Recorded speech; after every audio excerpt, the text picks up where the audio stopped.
Stampers, this is Lisa with Queen Bee Creations. I'm here with today's Facebook Live. Today we're going to be working on a card that's a combination of two I've done before. We're doing a pop-out, which I've done on a card before, and then we're doing the book binding card. But today we're putting the two of those things together for a really fun and simple card that I can't wait to show you.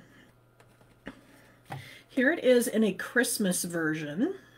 See, it's just the book binding, which, you know, we've done before, but how about that? It has a really fun pop-up. So this is the fold. And then here's another version of it. We're going to be working on a Halloween one today with the same pack of DSP, just some different ones. This is the Holiday Mini, and this is the designer's paper that we're going to be working with. And I love that our designer series papers include the colors that Stampin' Up! Gives us. It's got Flirty Flamingo, Pumpkin Pie, Old Olive, Highland Heather, and Basic Black. This made it super simple for me to just dig into my inks and paper and find things that are going to coordinate. And then they've even got embellishments that coordinate as well. So there's a way to get like the entire suite if you wanted a little bit of everything. You liked the stamp set, the punch, the little coffin boxes, the embellishments, the ribbon, the DSP. Over here they have what they call the suite. And you can put this one item number in there and it gives you all of these things, which make all of these adorable projects. So that's a suite, and there are, I think, 12 of them in the other catalog, and then there's several more in here. So Stampin' Up! Has taken a lot of the work out of it for us, and I love that. But like I said, we're going to be making this card, and these are actually dies. Word Wishes, I believe it's called. And then it goes with a stamp set that actually has two. This is set 2 of 2 for a wish for everything, because this has Halloween and Happy. There we go. So we'll be able to say Happy Halloween using stamps, and if you had the bundle, you have the dies as well. I do recommend the adhesive sheets if you're working with these, because they are kind of thin. They're hard to put glue behind. For this card, all we need is a piece of cardstock, and this is 4 1/4 scored at 5 1/2, which is our normal, you know, fold if we want a card to open this way or this way. But because we're making it a book binding, I went over 1 1/4 inches. So 5 1/2 and then 6 3/4, and I scored it. And you can score either on your trimmer. The trimmers have the scoring blade, and then they have the cutting blade. And you can line them up, you know, on your ruler just as if you were going to be cutting, and just use the score blade instead. That will score it for you. Or what I prefer to use is our Simply Scored tool. And I love this board because it's so exact. I can lay my paper in here, and as long as I'm wedged into the corner, and then I take my stylus and I set it in this little groove and follow the groove down, I'm exact. And I love that when we're doing fancy folds, because I need them to be exact. And so that really helps me. You're asking, we used to have a diagonal plate. We don't carry that anymore. But what I did is I took our white chalk marker and I went down the middle, and then I lined up the corner here and a corner up here, and then rolled it in here. Now I'm using designer series paper, so I use the fatter end of my stylus tool. There's a fat end and a skinny end, and I know people sometimes get confused which one to use. And with designer series paper, you don't want to use the small one because it might poke a hole all the way through your paper, because the skinny end is designed to go all the way down in to the groove, whereas the larger one rides on top. And so the smaller one gives you a deeper groove that you really don't need with designer series paper. You don't want to risk ripping it. So use the fat end of the stylus. That would be our card base. And of course I always kind of match it up and make sure we're really flush on the end. And then push back this way. And then come in with my bone folder and then crease it. And then I'm like right on exact. You can also take and put the edge of it up against this and then push this into it till you have them both nice and even, and then push down on there. Because this has got a little bit of a lip, it'll help you make sure that those ends are completely lined up. So this was 4 1/4 by 11, scored at 5 1/2 and 6 3/4. And then I have a piece of the Designer Series paper, and you can see it, the little head cuts in half here. And so what I did was I cut a piece that was 4 inches by 5 inches, and then I cut 1 inch off so that I can put 1 inch here and a 4 by 4 here. So this is a 1 by 4 and a 4 by 4. And the reason I point that out is because I wanted the design to continue as the designer paper went on, to have these match up. That's not necessary. That's kind of one of my little quirks. And so that's something you might want to try. Or if you wanted to go with the other side, you could always, you know, maybe do a mix and match or do a more generic. Then you wouldn't really need to line it up. That would look really cute right there. Let's maybe even do that. So that's going to be the outside. Then for the inside, that's when I have this second piece of the Designer Series paper. And so what I did with this one is I stuck it in my Simply Scored, and I scored it at 3 inches and 3 inches. So it was just a big plus. And then I went diagonal one direction. So now I'm just making sure that these are good and creased. Like I said, I'm matching up the ends, make sure we're good and flush, and then pushing backwards into the fold, because I don't want these to be off kinker at the end. I want them nice and flush. What I did with this, like I said, I have it folded into plus, so there's the straight line and the straight line. Then I have my diagonal. And what I did was I pushed the diagonals towards the middle. And then that made these come in. Does that make sense? That's what makes this pop out. Let me know if that's not clear to anybody. Then I'm going to go ahead and adhere this.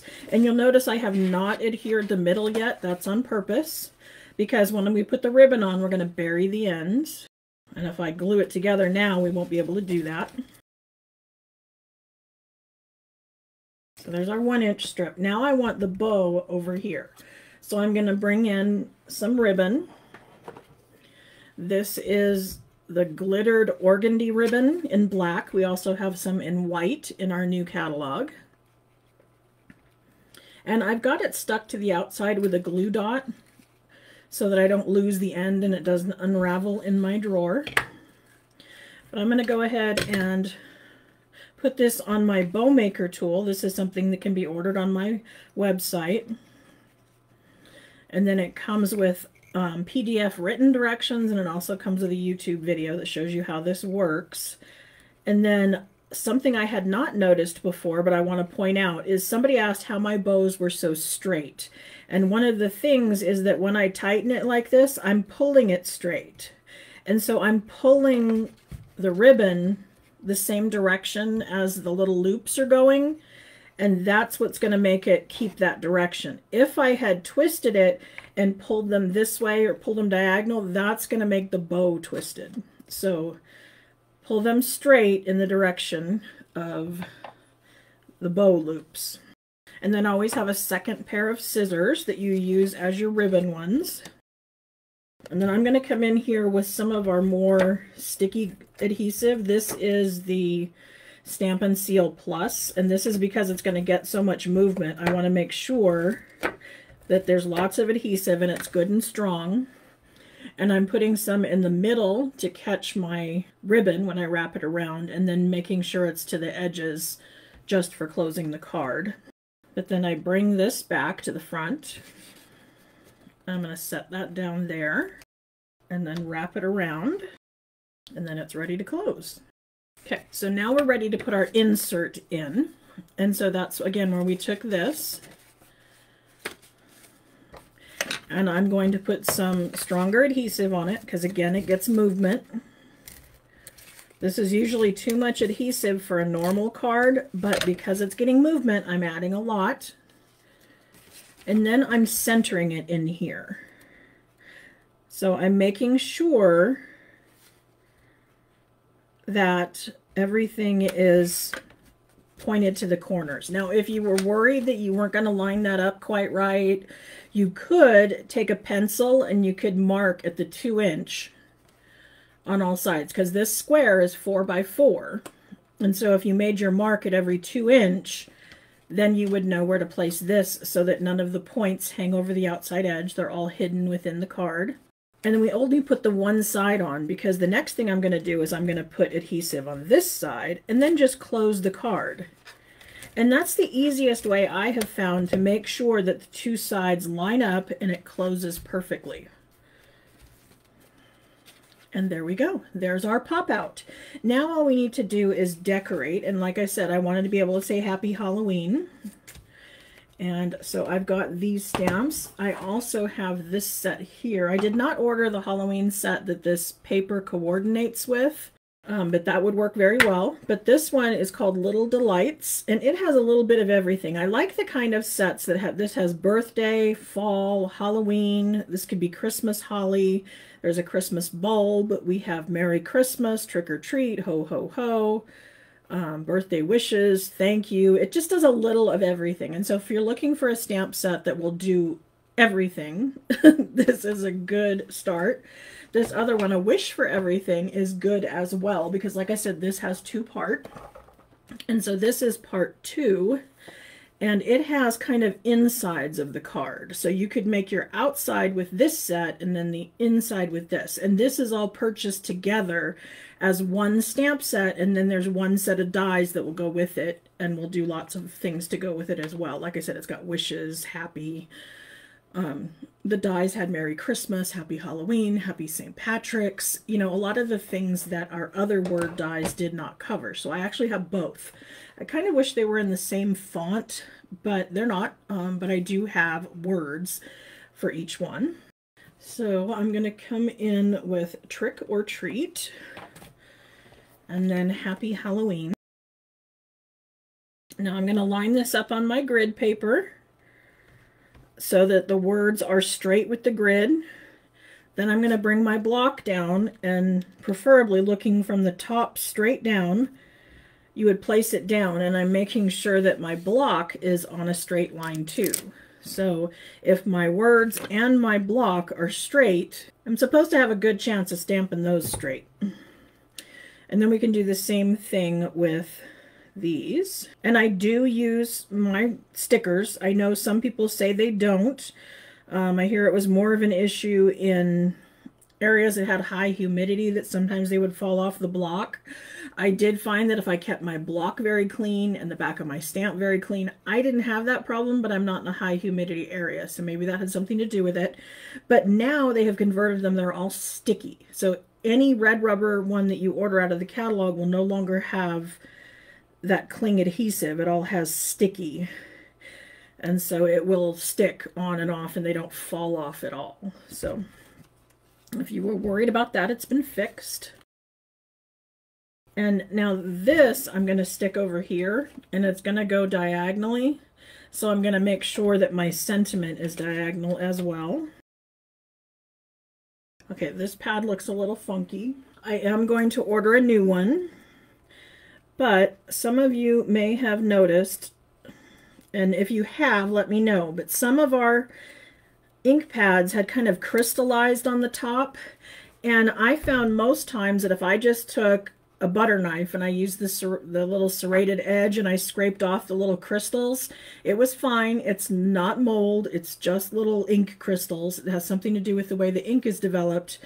But this one was really bad, and as an experiment, what I did was I rinsed the entire thing out. I stuck it under the sink in the bathroom, and I ran warm water over it and cleaned all of the ink out of it entirely. And then I took my refill and I refilled it back in, and now it works perfect. It looks a little funky, but it works perfect. There's no more crystals on the top. Everything works great.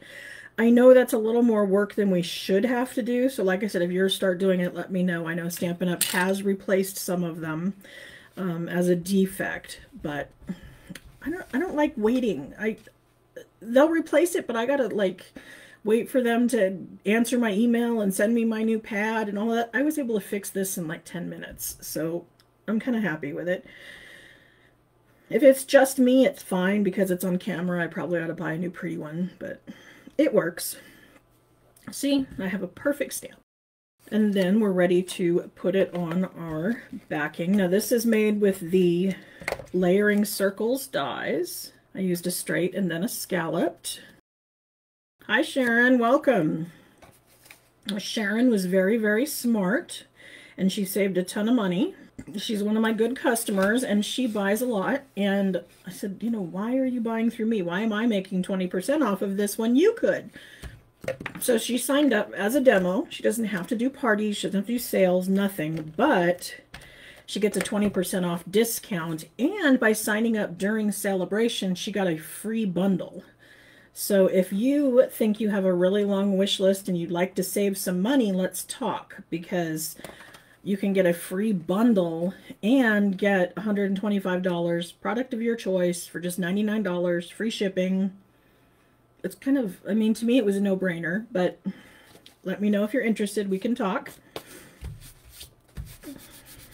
But there is card one. Thanks for joining me, and I will see you next Monday right here on Facebook Live. And if you're local, I have opened up classes again. We got the okay from the governor, and I don't know how long it's going to last, but while it's open, I'm having class right here in person once a week here in the studio. I invite you to come join me. I do wipe everything down with antibacterial wipes. I've got hand sanitizer.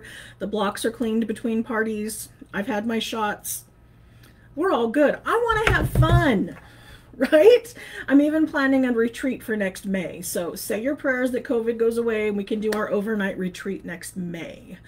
If you would like to join me for an overnight retreat, we're going to spend 3 nights in lower eastern Idaho, a home, like an Airbnb kind of thing.